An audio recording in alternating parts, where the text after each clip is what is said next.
श्री परमानंदाचार्य जी के वैष्णव तेज युक्त रूप को देखकर अकबर को एक क्षण के लिए भगवान के विराट स्वरूप का ध्यान हो आया और तब उसने हाथ जोड़कर कहा, आप तो साक्षात भगवान के रूप में पूर्ण विराट हैं, आप पूर्ण वैराठी हैं।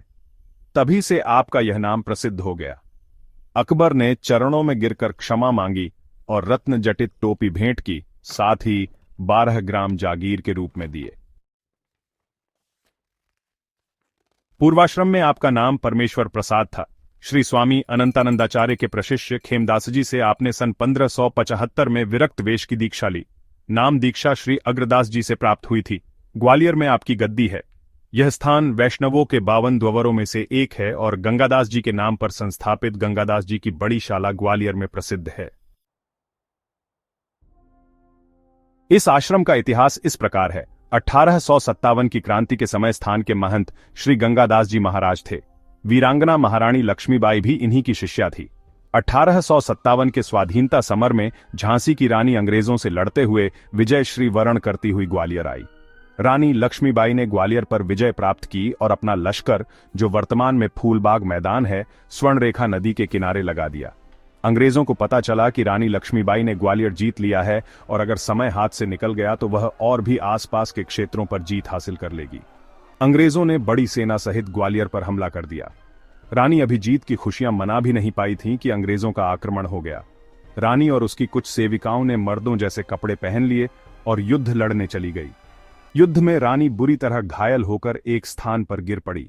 मर्दों जैसे कपड़े पहनने के कारण अंग्रेज उसको पहचान नहीं पाए और उसे वहीं छोड़ दिया।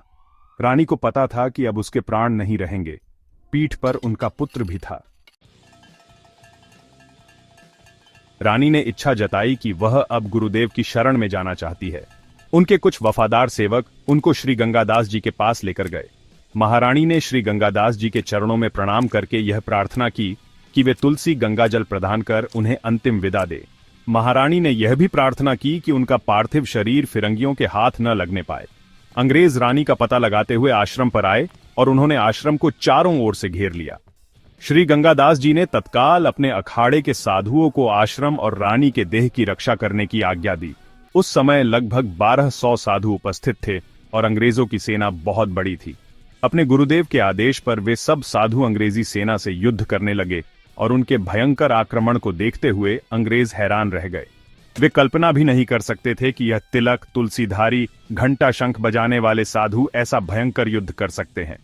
अंग्रेजों की बहुत बड़ी सेना को उन साधुओं ने मार भगाया, परंतु इस युद्ध में 745 संत शहीद हो गए और महारानी के प्राण भी नहीं बचे। उन साधुओं ने तलवार, भाले, नेजे, चिमटे आदि जो भी हथियार युद्ध के समय उपयोग में लाए थे, वे आज भी आश्रम में सुरक्षित रखे हुए हैं। श्री गंगादास जी ने महारानी के पुत्र को उनके विश्वस्त अनुचर के साथ सुरक्षित स्थान पर भेज दिया। इतने सब साधुओं और महारानी का अंतिम संस्कार करने के लिए उस समय लकड़ियां कम पड़ गई। अंग्रेजों ने आश्रम को लगभग नष्ट कर दिया था। श्री गंगादास जी ने बची हुई अपनी झोपड़ी को ही गिराकर रानी के लिए चिता बना दी और उनका वैदिक रीति से अंतिम संस्कार किया। जहां रानी का अंतिम संस्कार हुआ था, वहीं पर आज भी उनकी समाधि स्थित है। अंतिम संस्कार होने के बाद श्री गंगादास जी महाराज शेष बचे हुए साधु संतों को लेकर ग्वालियर के बाहर वन को चले गए। कुछ समय बाद शांति स्थापित होने पर ग्वालियर रियासत के महाराज श्री जियाजीराव सिंधिया ने स्वयं जाकर श्री गंगादास जी महाराज से प्रार्थना की कि वे पुनः आश्रम पर लौट चले। श्री गंगादास जी के मना करने पर राजा ने 3 दिन भूखे प्यासे रहते हुए कहा कि यदि महाराज श्री आश्रम पर नहीं लौटेंगे तो वे भी अपनी रियासत में नहीं जाएंगे। राजा पर प्रसन्न होकर महाराज श्री पुनः ग्वालियर आए और उन्होंने आश्रम को पुनः उसी रूप में स्थापित कराया।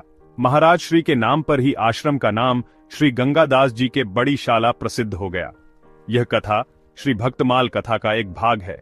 कृपया अपने घर में श्री गोपाल जी को कथा सुनाएं, क्योंकि वे इस पुस्तक के मुख्य श्रोता हैं और वे स्थायी रूप से उस घर में रहना शुरू करते हैं जहां श्याम सुंदर कृष्ण जी को भक्तमाल कथाएं सुनाई जाती हैं।